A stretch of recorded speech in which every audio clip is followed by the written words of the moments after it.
Deus deu uma palavra especial para o meu e o seu coração nesta noite. E eu tenho certeza que do jeito que você entrou aqui, você não vai sair, mas você vai sair daqui transformado pela glória de Deus. Livro de Eclesiastes, capítulo 3, versículo 1. Glória a Deus. Livro do pregador, né? Conhecido como pregador, Eclesiastes, o pregador. Eclesiastes capítulo 3, o versículo 1 em diante. Glória a Deus.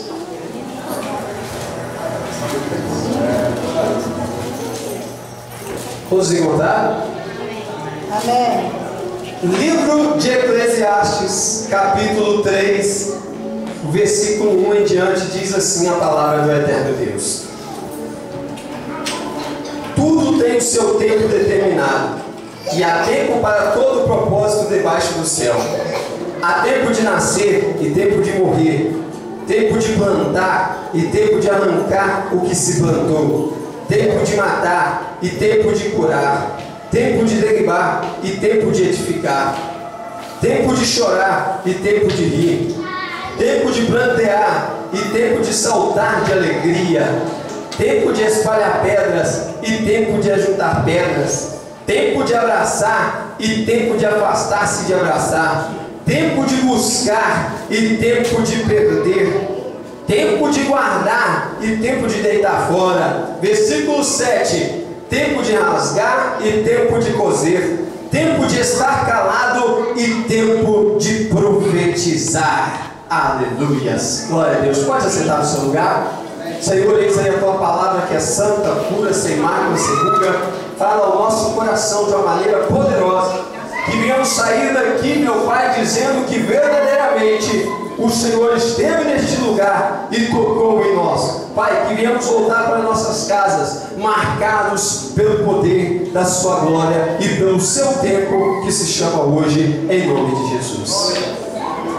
Santos de Deus, estamos diante da santa palavra de Deus, a qual nos é exposta nesta noite o livro de Eclesiastes, o capítulo 3, o versículo 1 em diante, onde o sábio Salomão está escrevendo o seu livro, o livro do pregador, porque Eclesiastes significa pregador, aquele que absorve o conhecimento para passar para as demais pessoas. E aqui este texto, ele vem nos trazendo uma palavra muito abençoada, onde o Senhor, ele dirige a nós que existe um tempo para todas as coisas debaixo do céu. Eclesiastes capítulo 3, versículo 1, vem dizendo que há tempo para todas as coisas debaixo do céu. Eu gostaria que você me ajudasse a pegar e falasse para o irmão que está do seu lado, diga para ele: há tempo para fazer todas as coisas. Há tempo para fazer todas as coisas. Hoje não teremos tempo para explanar e falar muito sobre este texto, porque este texto, embora lemos aqui 7 versículos e parece ter sido pequeno, mas é um texto com uma profundidade, com uma revelação muito grande, muito rica da parte de Deus para nós. E eu tenho certeza que aquilo que o Senhor colocou no meu coração aqui, se eu conseguir transmitir a vocês, vocês vão ver como que a mão de Deus, ela vai trabalhar em nosso meio. Santos de Deus, quando eu orava ao Senhor e pedi a Ele uma palavra revelada dentro deste texto, para que eu pudesse trazer ao coração da igreja, o Espírito de Deus, Ele me trouxe aqui uma revelação acerca de 4 tempos de Deus para as nossas vidas. O tema da mensagem desta noite é os 4 tempos de Deus para a minha vida. Você pode levantar a sua mão e dizer: Senhor meu Deus, eu desejo que os 4 tempos do Senhor sobre a minha vida aconteçam, não só hoje, mas para sempre. Santos de Deus, o primeiro tempo de Deus, que dentro deste texto que eu encontro, que eu gostaria que você também meditasse comigo, o primeiro tempo de Deus para as nossas vidas aqui é o tempo de buscar ardentemente a presença do Senhor. Eu vou repetir: o primeiro tempo que eu encontro aqui, que nós temos que buscar e que o Senhor nos ensina aqui, é buscar ardentemente a presença do Senhor. Quando dizemos buscar ardentemente a presença do Senhor, nos remete a lembrar do primeiro amor, nos remete a lembrar dos primeiros dias da nossa caminhada na fé, nos remete a lembrar de quando nós demos os nossos primeiros passos na obra, de quando nós demos os primeiros passos na igreja. Porque lembrar do primeiro amor é uma coisa muito linda e muito empolgante. Quando eu falo de lembrar do primeiro amor, eu me lembro de quando eu comecei a namorar com a minha esposa. Foi algo tremendo, algo maravilhoso. Para mim poder descrever para você um pouquinho daquilo que aconteceu comigo e com Jeová no nosso primeiro amor, eu gostaria de usar o meu exemplo aqui de quando eu comecei a namorar com a minha esposa. O meu pensamento era só para aquela garota, os meus olhos eram só para ela, a batida do meu coração era só para ela, tudo que batia em mim, o meu sangue, tudo que pulsava era só para ela. Pastor, você estava louco? Não, meu irmão, eu duvido se tem alguém aqui que é casado hoje, ou alguém que namora e namora de verdade, compromisso sério diante de Deus e que vai casar mesmo, coisa de Deus, coisa de crente. Eu duvido se o seu coração não bate forte quando você lembra da pessoa amada. Eu duvido se os seus olhos não brilham quando você olha para a pessoa amada. E se eu perguntasse aqui, muitos poderiam ficar até assustados. Você veria o pastor, vai levantar não só uma mão, mas ele ia levantar as duas mãos, de tão apaixonado que ele estava quando ele conheceu a minha irmã Juliana. Por quê? Porque o amor nasceu no coração, o amor brotou no coração. Foi uma história linda, algo de amor, algo escrito no céu, uma história que hoje produziu seus frutos e já está aí com duas filhas lindas e maravilhosas na presença do Senhor. Eu também não fiquei para trás, já tenho um, daqui a pouco a gente arruma mais um, né? Então, irmãos, o primeiro amor faz com que a gente vive voltado para aquela pessoa amada, faz com que a gente vive voltado aos nossos pensamentos. Tudo que a gente come, a gente pensa, será que se eu tivesse comendo isso aqui com ela, será que ela ia gostar? Porque é uma coisa pura, é uma coisa agradável, é uma coisa gostosa que nós pagamos para dividir com a pessoa amada. Porque, irmãos, porque o amor é um sentimento muito lindo. E aqui, introduzindo isto à palavra de Deus, quando nós falamos de buscar ardentemente as coisas de Deus, buscar ardentemente a presença do Senhor, automaticamente eu estou falando do primeiro amor, irmãos. Porque o primeiro amor não mede esforço. O rapaz, ele quer namorar, não importa se está chovendo, não importa se está fazendo calor, não importa como é que está a temperatura lá fora, não importa se ele está com dor de cabeça, ele quer ir ver a pessoa amada, porque ele quer estar perto dela, porque ele quer ver ela também quer ver ele, e eles não medem esforços, eles querem estar um do lado do outro. A mesma coisa é o primeiro amor. Queremos estar na igreja todos os dias, queremos estar carregando cadeira. Pastor, conta comigo porque eu vou te ajudar. Pastor, pode me ligar 3 horas da manhã, porque eu vou levantar 3 horas da manhã e eu vou estar no joelho com você, eu vou estar na oração com você, pastor. Pode contar comigo. Isso é o primeiro amor. É a pessoa que ela não vê a hora de chegar, a hora do culto, para ela poder participar do culto. Ela, quando vai dando 3 horas da tarde, ela para tudo, pastor. Ela para tudo, porque ela está no primeiro amor. Ela para tudo que ela estava fazendo em casa, para quê? Para ela se preparar para ir para o culto. Porque o primeiro amor é uma coisa linda. A pessoa começa a pensar na roupa que ela vai usar no culto logo de manhã. De manhã ela já começa, nossa, com que vestido eu vou para o culto? For mulher, começa 2 dias antes, né? O homem começa já no dia, né? Mulher 2 dias antes. E a pessoa já começa a pensar, de que roupa que eu vou para o culto? Nossa, eu fui com aquela roupa, então eu vou ir com uma roupa diferente, porque eu quero agradar a Deus. Claro que os irmãos vão me ver, mas em primeiro lugar, eu quero estar bonito para Deus. Eu quero fazer o melhor penteado para Deus. Eu quero calçar o melhor calçado para Deus. Eu quero pôr a melhor gravata para Deus, porque é para Deus. A pessoa do primeiro amor, ela respira o Espírito Santo. Ela respira. A pessoa pisa no pé dela no primeiro amor, pisa no pé dela, ao invés dela gritar, soltar um palavrão ou mandar a mão no rosto da pessoa, sabe o que ela faz? Ela vira a pessoa, oh meu amado, é só você tirar o pé de cima que o de baixo é meu. É tudo na simplicidade, na pureza. Ela não vai para briga, ela não vai para arrogância, ela não vai, sabe, para discussão, por tapa, por tete a tete, não, irmãos. Por quê? Porque ela está vivendo o primeiro amor. O primeiro amor é uma coisa linda.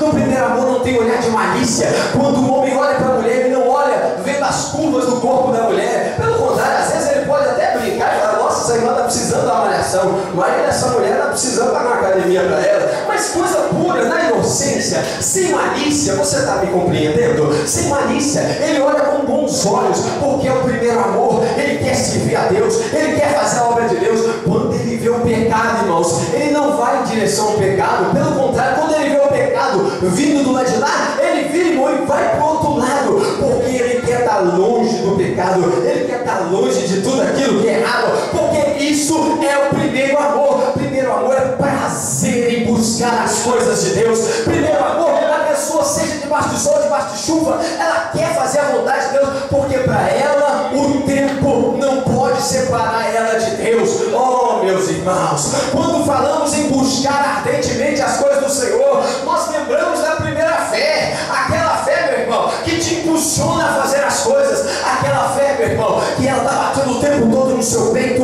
e você quer arrumar um serviço para dar dízimo, você quer arrumar um serviço para dar oferta, e quando você trabalha, você quer entrar numa campanha, você quer entrar num voto, tudo para quê? Para poder abençoar a casa de Deus. Agora é uma tristeza, meus irmãos, quando existe a morte do primeiro amor. Quando existe a morte do primeiro amor, nós vemos uma treva, como temos visto muitas das vezes dentro da igreja. São pessoas, irmão, que não estão nem aí para o culto. Culto para ele, irmã, para ela, irmã, é mais um piquenique, onde ela traz o filho, traz um monte de coisa de comer, como se não tivesse comida em casa, e aí ela dá para o filho, e o filho faz uma bagunça na igreja.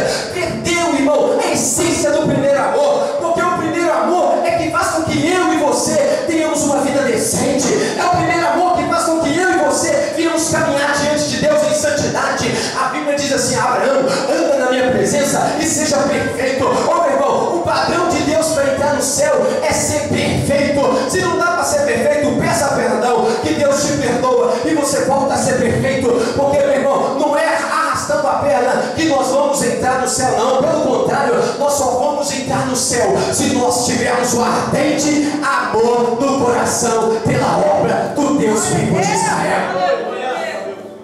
O primeiro amor é que faz com que nós venhamos fazer as coisas. Sabe por que o homem casa com a mulher? Porque o primeiro amor bate forte no peito dele, e ele não se contenta, ele não para até que ele case com aquela garota. Por quê? Porque o primeiro amor está ardendo no coração dele. O primeiro tempo de Deus que eu encontro é o tempo de buscar as coisas espirituais.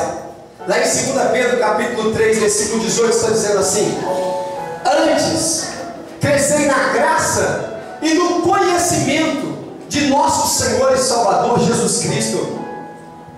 Sabe o que significa esse versículo? Antes, crescei na graça e no conhecimento de nosso Senhor e Salvador Jesus Cristo. E está falando de dois mundos, irmãos. O primeiro mundo que está falando é: antes crescei na graça e no conhecimento de nosso Senhor. Crescer na graça é uma coisa, crescer no conhecimento é outra. Caminha comigo, crescer na graça. Crescer na graça, irmãos, é experiências espirituais com Deus, é ter sonhos com Deus, é ter visões com Deus. Qual foi a última vez que você teve sonhos espirituais com Deus? Qual foi a última vez que você cantou um cântico espiritual na língua dos anjos diante de Deus? Qual foi a última vez, irmão, que você sentiu tanto a presença de Deus, que o seu corpo ficou todo iluminado, todo aceso, e você deu pulos de alegria, porque você sentiu a presença do eterno Deus vivo de Israel? Irmãos, crescer na graça é crescer nas experiências com o Senhor Jeová, é ter experiências com Ele. A Bíblia fala que os apóstolos andaram 3 anos com Cristo, sabe para quê? Os 3 anos que eles andaram com Cristo foram para ter experiência com Cristo. Cristo não chamou os apóstolos e largou eles para eles fazer a obra assim, a reviravolta, não. Pelo contrário, Cristo chamou, escolheu os apóstolos e ensinou eles, doutrinou eles. E aí então Cristo mostrou para eles como fazer a obra. Eles começaram a crescer na fé. A Bíblia diz que certo dia Jesus virou para os apóstolos e disse assim: olha, vão de 2 em 2 pregar nas cidades. E a Bíblia fala que saíram 70 apóstolos para pregar nas cidades, saíram os cristãos para pregar, e eles foram pregando. E quando eles voltaram, a Bíblia diz que eles voltaram maravilhados, porque Deus havia usado eles naquela província. Eles começaram a crescer, irmãos. Eles começaram a ter experiências com Deus. Eu nunca vou me esquecer de uma experiência que eu tive com Deus dentro do ônibus. Eu já falei isso aqui algumas vezes. e gostaria de repetir. Certa feita eu estava dentro do ônibus, e aí eu sentado, e eu ouvi uma moça conversar no telefone celular com uma amiga, e ela conversava com a amiga para cá, para lá, batia um papo, e de repente o Espírito Santo falou no meu coração: olha, eu quero que você entregue uma palavra revelada para a pessoa que está do outro lado da linha. E eu falei: que é isso, Jesus? Não é nem para essa moça que está aqui, é para a amiga dela que está conversando com ela. E Jesus falou: você vai ter que entregar uma palavra para ela. Irmãos, eu terminei na base, eu gelei, eu pensei: meu Deus, só pode ser batida forte do meu estômago, é a feijoada que eu comi na hora do almoço, só pode ser. E aí, irmãos, eu comecei a tremer ali, mas o Senhor disse ao meu coração: você não orou ontem buscando experiências? Você não buscou ontem de joelhos na igreja experiências? Agora eu estou te dando uma experiência comigo. E aí, meu irmão, eu custei levantar, mas levantei. Fui tremendo, mas eu fui. Fui quase cambaleando, mas eu fui. Cheguei perto daquela moça e disse para ela o seguinte: olha, eu sou pastor, falei o meu nome, eu sou o pastor Patrick, e Deus me deu uma palavra para me entregar para a sua amiga que está do outro lado da linha. A moça não pensou duas vezes. Ela, com o telefone conversando com a minha, falou assim: ó, tem um pastor aqui, e ele está falando que ele tem um negócio de Deus para falar com você. Eu vou passar para ele. Ela nem pediu, ela falou: eu vou passar para ele. E ela já me deu o telefone. Quando ela me deu o telefone, irmãos, eu já dei uma rajada de língua estranha e já comecei a entregar a revelação de Jeová para aquela moça. E aquela moça do outro lado da linha, chorando, soluçando. Eu disse: não larga o telefone não, que eu tenho que terminar de falar o que Deus mandou falar para você. E aí eu entreguei a revelação, falei tudo aquilo que Deus colocou no meu coração, irmão. Gastei pelo menos 5 minutos no telefone falando com ela, entregando o amor de Deus para ela. Irmãos, quando eu terminei, que eu despedi daquela moça, a amiga dela que estava sentada ali olhando para mim, ela estava com os olhos marejando e sorrindo lágrimas, porque ela estava sentindo que verdadeiramente Deus estava falando através da minha vida. Experiências com Deus nós precisamos ter. Outro dia fazendo evangelismo, e aí nós orando ali numa casa ali, de repente chegou uma moça: olha, eu fiz uma cirurgia na mão, eu não consigo abrir a mão, você pode orar por mim? Naquela hora ali eu dei uma tremida, dei uma gelada, eu falei: meu Deus, vou orar por ela, e a mão dela está doendo, e ela não consegue abrir a mão por causa da cirurgia, e se eu oro não acontece nada. O Senhor falou no meu coração: você não quer crescer na graça? Então ore por ela. E aí, irmãos, eu peguei o óleo e ungi. Quando eu ungi a mão daquela moça, eu disse como Jesus disse para aquela moça Talita. Jesus disse para Talita: Talita, cume, levanta-te, acorda-te, menina. E eu disse para aquela moça: abre a tua mão, moça. E aquela moça abriu a mão na hora, e Deus curou a mão daquela moça, e Ele foi glorificado naquele instante. Crescer na graça. Crescer na graça, irmão, é crescer no mundo espiritual, irmão. Outro dia minha tia destroncou o pé, e ela começou a chorar e sentou na escada, e ela chorando em desespero, e ela chorando.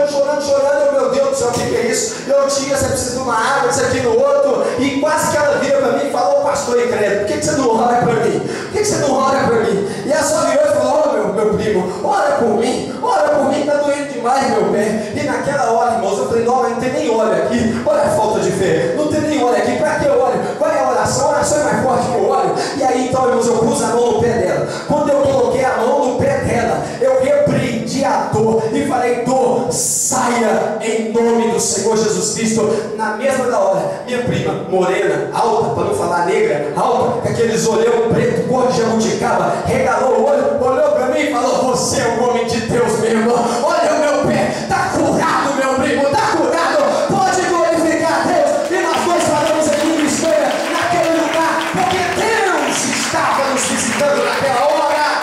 Experiências com Deus nós precisamos ter.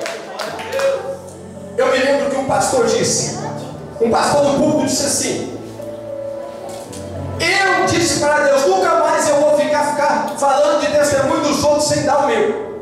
Falei com Deus: estou invocado, Senhor. Chega de ficar falando que o Senhor curou os outros através da vida de outros pastores. Eu quero falar aquilo que o Senhor fez na minha vida. Eu quero transmitir aquilo que o Senhor fez na minha vida também. E aí, irmãos, quando ele disse isso, ele disse que Deus enviou uma prova terrível, uma enfermidade terrível na casa dele. E aí ele começou a batalhar em oração, em oração, em oração. Depois que Deus curou a família dele, ele se sentiu tão fortalecido com aquele testemunho, que ele começou a orar mais pelos enfermos, e as pessoas começaram a ser curadas por onde ele passava. Irmãos, quando esse pastor ministrou isso, eu de joelhos diante do altar, perto do altar, ajoelhei, com as mãos para cima, bati na parede, falei: Deus, a mesma palavra que o Senhor entregou para este homem, eu quero ela sobre a minha vida também. Eu não quero mais subir no púlpito e ficar falando daquilo que o Senhor fez na vida dos outros, através de outras pessoas, não. Eu quero ter experiências com o Senhor. Eu quero viver o sobrenatural do Senhor.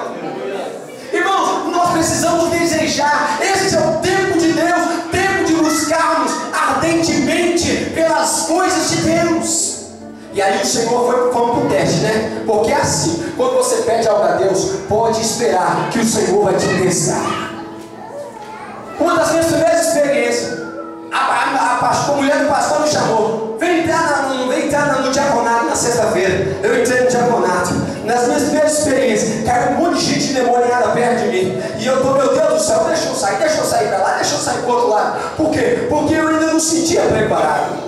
Fiz a oração, mas não sentia preparado. Mas o Senhor já estava trabalhando através da minha vida. E então o Espírito de Deus falou: você não quer crescer? Você não quer ter experiências para contar? Eu já estava começando a pregar a palavra, mas eu ainda não tinha experiências. Até que então o Espírito de Deus tocou força no meu coração e disse: levanta a mão e repreende que vai sair. Aí eu meio que de longe, irmãos, eu fiz assim, olha, em direção à mulher que estava endemoniada. Fiz assim, olha: sai em nome de Jesus. Aí a mulher estava endemoniada, batendo a mão no chão, igual criança fazendo pico, batendo a mão no chão. Aí quando eu disse: sai em nome de Jesus, o demônio saiu dela. Aí ela caiu para trás, estava livre do demônio. Eu falei: opa, deu certo. Não pus nem a mão, repreendi, o demônio saiu. E fui para outra pessoa. E aí eu levantei a mão e falei: sai, deu certo. Aquela pessoa também foi liberta. Quando eu assustei, irmão, eu já tinha expulsado mais demônio do que o próprio pastor da igreja na época, porque Deus estava me dando experiências espirituais com ele.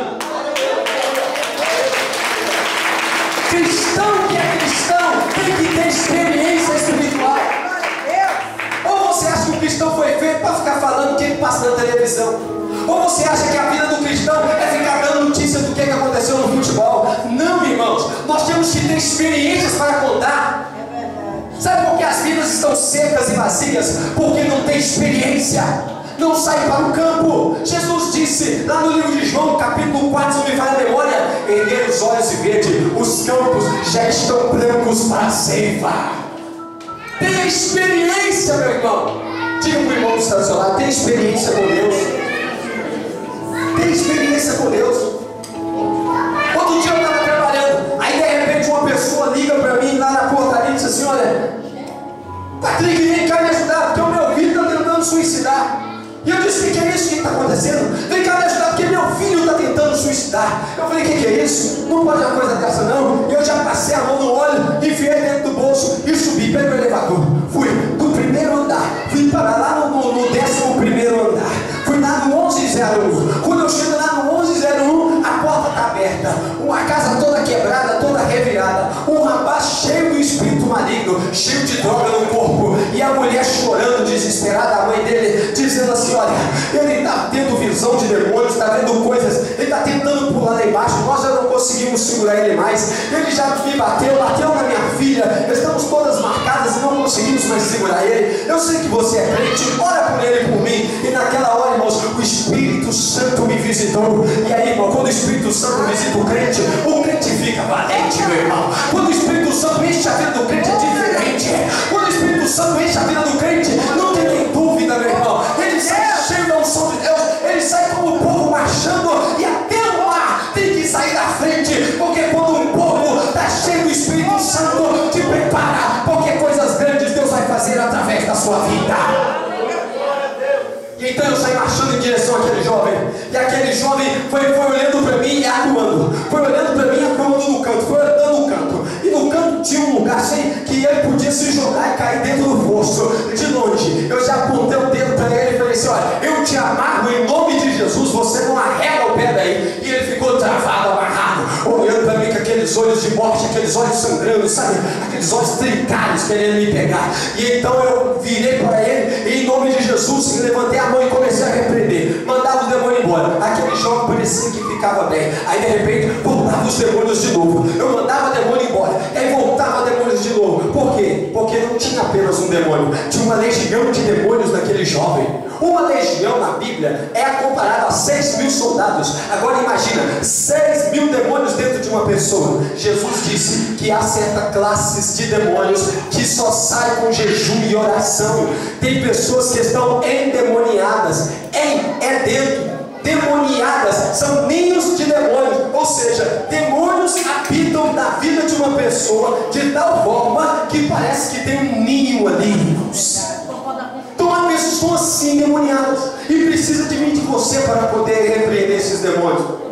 Eu me lembro que eu estava orando e eu já estava cansado de tanto mandar demônio embora e ela não acabava de jeito nenhum. E aí de repente o Senhor me trouxe uma visão e o Senhor me disse: olha, manda vir um chefe aqui, amarra ele e manda ele embora que o resto vai atrás. Eu disse: agora, Jeová. E então eu invoquei aquele chefe ali. Invoquei não, né? Então eu chamei aquele chefe. Aí invoquei aquele chefe ali dos demônios ali. E eu disse, mas perguntei aquele demônio: o que você está querendo fazer na vida deste jovem? E aí o demônio trouxe a história que eu ouvi depois, mais tarde, a confirmação da história. Tinha morrido há uma semana atrás 3 amigos daquele jovem num acidente de carro. Esse jovem ficou meio que perturbado porque os amigos haviam ingerido muita droga, cocaína, e bateram o carro e morreram. E aí o que acontece? Esse jovem ficou perturbado e aí ele começou a beber mais, usar mais cocaína, mais crack, tudo mais. E aí então esse jovem queria suicidar agora. E então, irmãos, quando eu chamei aquele demônio contou isso tudo. Eu falei: agora você pode sair que eu não quero mais conversa com você. Amarrei aquele demônio chefe, mandei ele embora e todos os demônios saíram. E quando eu saí daquela porta para fora, eu deixei aquele jovem sentado na mesa tomando café em São Juízo, porque Deus estava naquele lugar.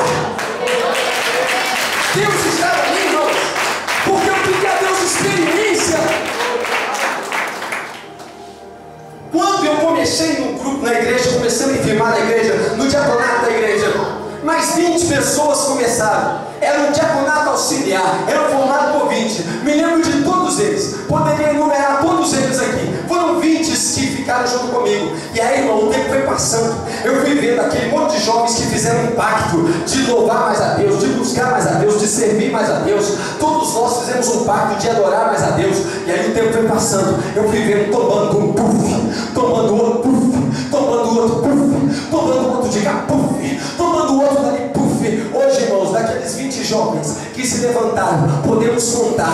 Se 7 estiverem firmes na presença de Deus, é muito, irmãos. Se 7 estiverem casados hoje, bem na sua vida com Deus hoje, é muito. Sabe por quê? Porque muitos fizeram alianças com Deus, mas esqueceram de buscar experiências com Deus. Ei, crente, é a experiência com Deus que não vai deixar você desanimar. Levante a sua mão, deixa eu profetizar sobre a sua vida, porque é a experiência com Deus que não vai deixar você desanimar. É a experiência com Deus que não vai deixar o culto ser frio, meu irmão. É a experiência com Deus que vai fazer com que você ore mais. Não é pela pregação boa do pastor, não é pelo louvor bom dos ministros de louvores que vai fazer com que você seja firme, com que você seja quente. Não, meu irmão. O que vai fazer que você seja firme na presença de Deus é as experiências com Deus. E como profeta de Deus, eu venho orar sobre a sua vida agora. Senhor, em nome de Jesus, onde tiver um cristão, meu Pai, com as mãos levantadas agora, onde tiver um profeta desse, onde tiver uma profetisa dessa, com as mãos levantadas agora, meu Pai, onde tiver alguém que está orando, onde tiver alguém que está buscando uma experiência com o Senhor, meu Pai,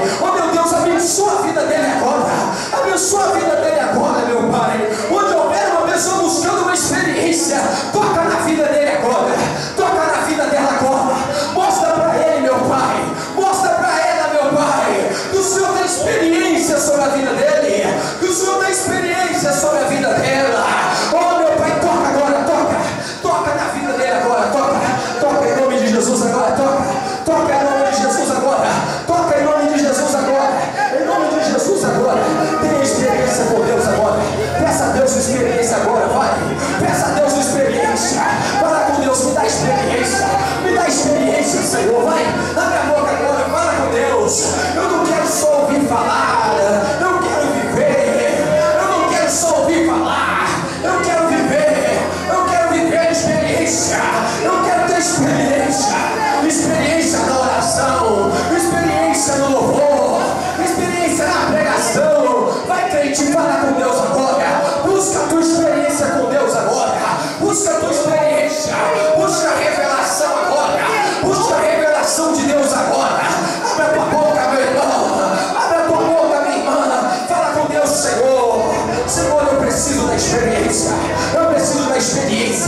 sacode. Eu vou esperar você orar. Eu vou te dar um minuto para você orar. Eu vou dar um minuto para você falar com Deus.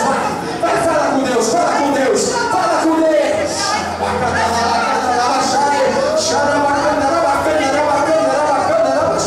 Vai ter a sua experiência, vai ter a sua experiência, vai ter a sua experiência, vai ter a sua experiência, vai. É com você agora, é com você agora. Tempo de buscar ardentemente as coisas de Deus. Tempo de buscar as coisas de Deus. Busque, busque, busque, busque, busque, busque, busque, busque, busque, busque, busque, busque, busque, busque, busque, busque, busque a sua experiência, busque a sua experiência, busque a sua experiência com Deus.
As coisas de Deus ardentemente.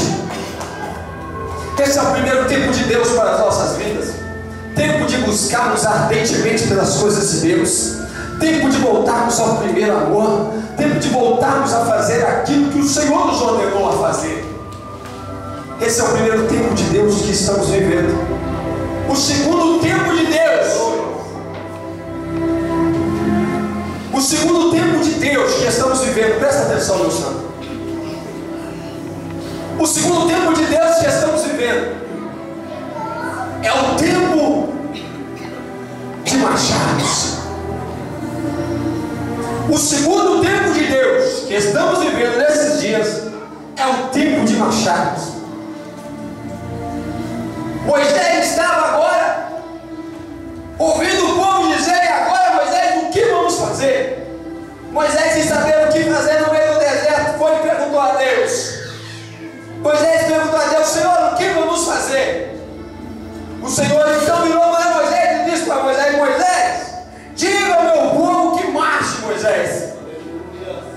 Moisés diz ao meu povo que marche. Aqui, irmãos, eu aprendo o segundo tempo de Deus que temos vivido por esses dias. O segundo tempo de Deus que temos vivido é o tempo de marcharmos. Deus quer arrancar toda a paralisia das nossas vidas. Deus quer arrancar tudo aquilo que nos prende. Deus quer arrancar tudo aquilo que nos amarra. Deus quer arrancar tudo aquilo que nos envolve. Deus quer arrancar tudo aquilo que está acabando com o nosso tempo. Porque tem um monte de coisas, irmãos, que tem amarrado e enrolado o nosso tempo. Estamos paralisados muitas das vezes. Estamos paralisados, chegamos do serviço, chegamos em casa, muitas das vezes temos uma porção de coisas para fazer, mas não tiramos um tempo para meditar na palavra de Deus, porque estamos amarrados. O tempo que temos de sobra, nós vamos gastá-lo no lazer, nós vamos gastá-lo num monte de coisas, mas nós não estamos dando tempo para as coisas de Deus, tempo para a palavra de Deus, e estamos paralisados. Qual foi a última vez que você leu um livro inteiro? Deixa eu ver, qual foi a última vez que você leu um livro inteiro? Há um mês atrás. Quantos aqui, no espaço de um mês, conseguiu ler um livro inteiro? Não vou dizer quantos da virada do ano, melhor dizendo, quantos aqui, da virada do ano para hoje, já conseguiu ler um livro inteiro? Eu sou um, já estou com as mãos levantadas.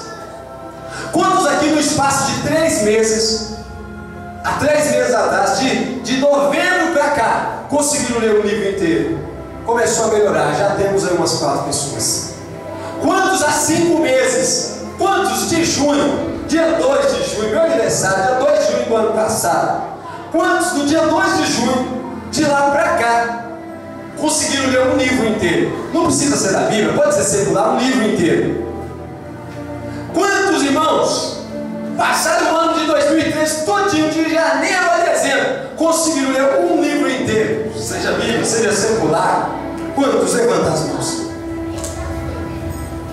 Irmãos, isso não é para ridicularizar, isso não é para envergonhar, mas é para entendermos que estamos paralisados. A primeira parte do versículo que eu citei é crescer na graça, na experiência. Agora a segunda parte é crescer no conhecimento.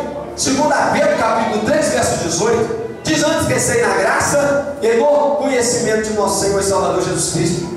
Crescer no conhecimento. Por que estamos paralisados? Porque não temos conhecimento. Não temos buscado conhecimento. O povo não sabia o que fazer e buscaram a Moisés. Moisés não sabia o que fazer e buscou a Deus. Meu irmão, você tem que buscar, porque as pessoas vão vir até você para pegar informações.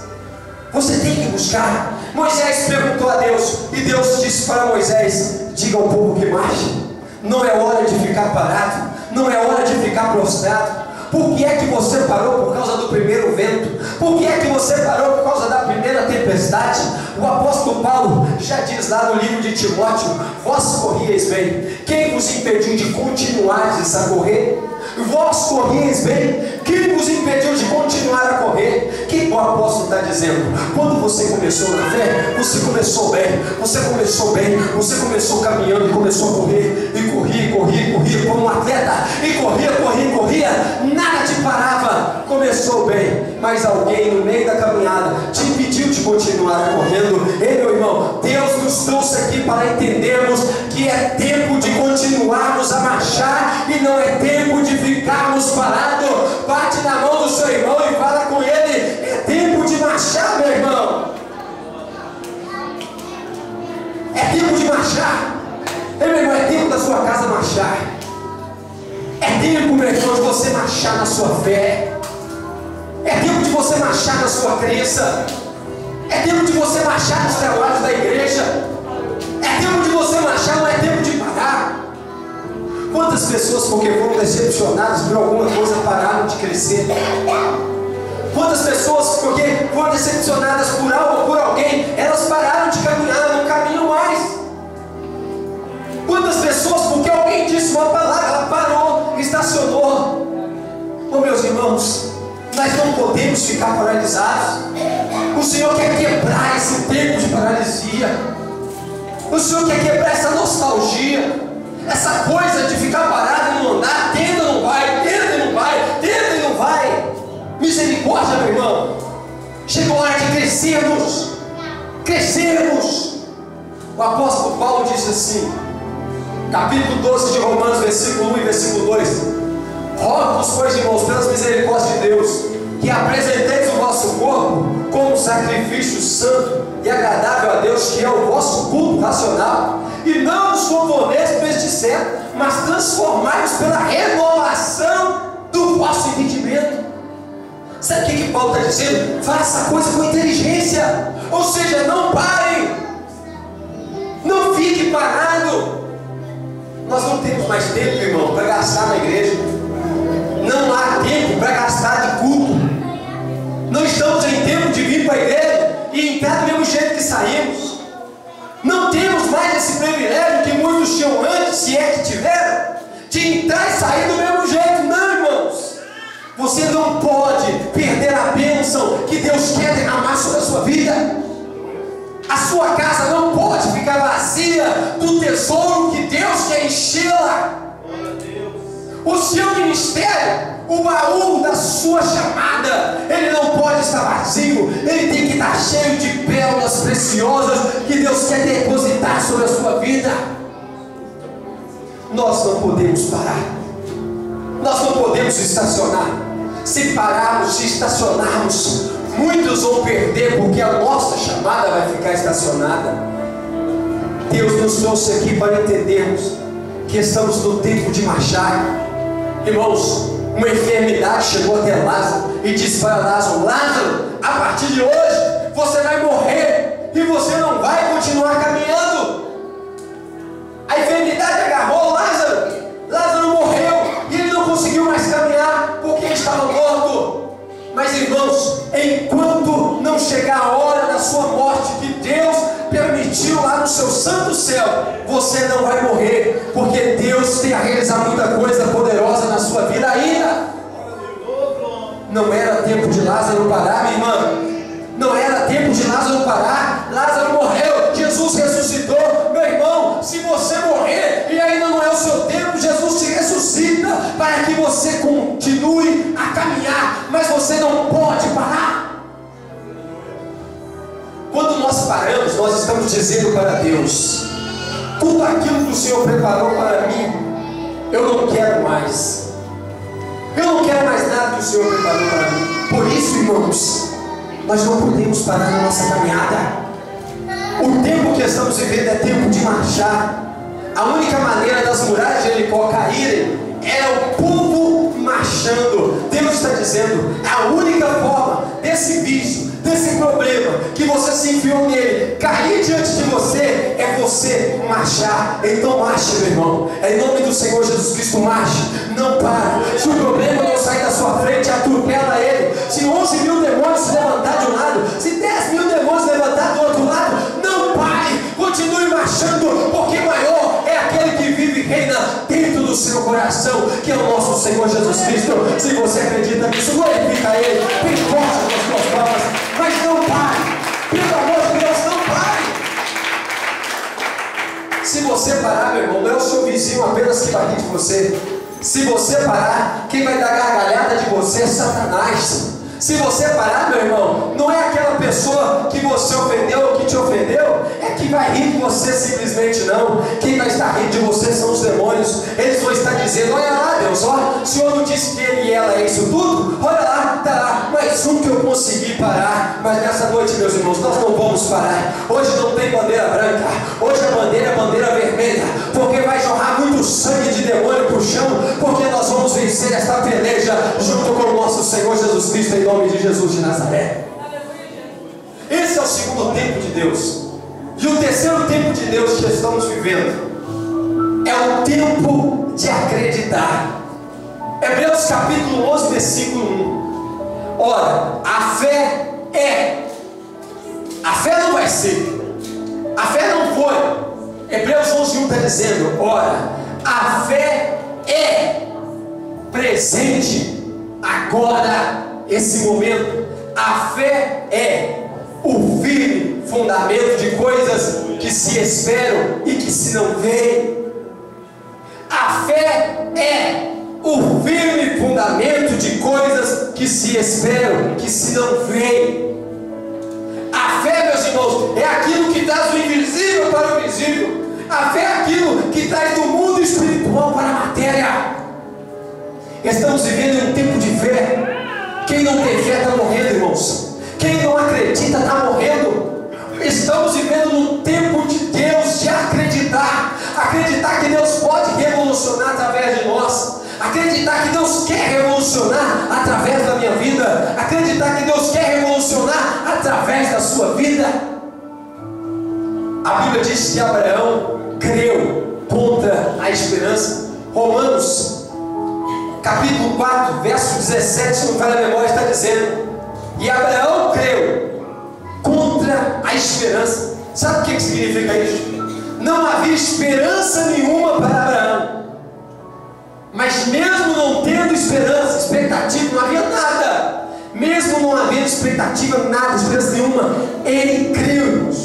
Quando ninguém mais acreditou, ele acreditou. Quando o barco furou, quando a água entrou, quando o barco afundou, meu irmão, ninguém mais acreditou, porque o barco já tinha afundado. Mas mesmo o barco tendo afundado, Abraão ousou acreditar em Deus, e Deus ousou acreditar em Abraão, porque quando Abraão acreditou em Deus, Deus acreditou em Abraão. Eu acredito na sua fé. Deus levantou Abraão, e a Bíblia disse que Abraão passou a ser pai de uma grande multidão, porque Abraão creu contra a esperança. Ei, santo, levanta a mão, porque eu profetizo sobre a sua vida, meu irmão. Se a tua fé estava lá embaixo, a partir de hoje eu profetizo a tua fé vai chegar lá em cima, porque você volta a acreditar hoje, você volta a acreditar que tudo é possível para aquele que crê, porque nenhuma folha cai de uma árvore se não for permissão de Deus. Então eu profetizo sobre a sua vida, que a tua fé volte a levantar, que a tua fé volte a levantar, assim como foi com Abraão, quando o barco afundou, quando tudo afundou, quando ninguém mais acreditava, Abraão levantou a mão, e quando Abraão levantou a mão, Deus também levantou. Eu profetizo sobre a sua vida que levantou a mão, que Deus está estendendo a mão sobre a sua vida. Receba um toque das mãos de Deus agora, receba um toque das mãos de Deus, receba um toque das mãos de Deus, receba um toque das mãos de Deus, receba um toque das mãos de Deus. Volte a acreditar, volte a crer, porque Deus fará o impossível tornar-se possível na sua vida. Se você acredita, glorifica Ele com as suas palmas. Volte a acreditar, volte a ter fé, volte a acreditar que é possível. Fala para o seu irmão, acredita que é possível, minha irmã. Acredita que o teu sonho é possível, meu pastor. Acredita que é possível. Precisamos voltar a acreditar que é possível. Nenhum corredor dispara pensando em perder. Ele sempre dispara tentando ficar entre o primeiro, o segundo ou terceiro. Eu posso não levar o primeiro prêmio, mas se eu vou chegar lá, eu vou chegar. Isso é acreditar que é possível. Fica de pé no seu lugar. Nós temos que voltar a acreditar que é possível. Os 4 tempos de Deus que estamos vivendo. O primeiro tempo de Deus que estamos vivendo é o tempo de buscar ardentemente pelas coisas de Deus. A busca do primeiro amor. O segundo tempo de Deus que estamos vivendo é o tempo de marcharmos e não pararmos diante das dificuldades da vida. Você tem que marchar e não pode parar diante dos problemas. Se o problema não sair da frente, atropela ele, meu irmão.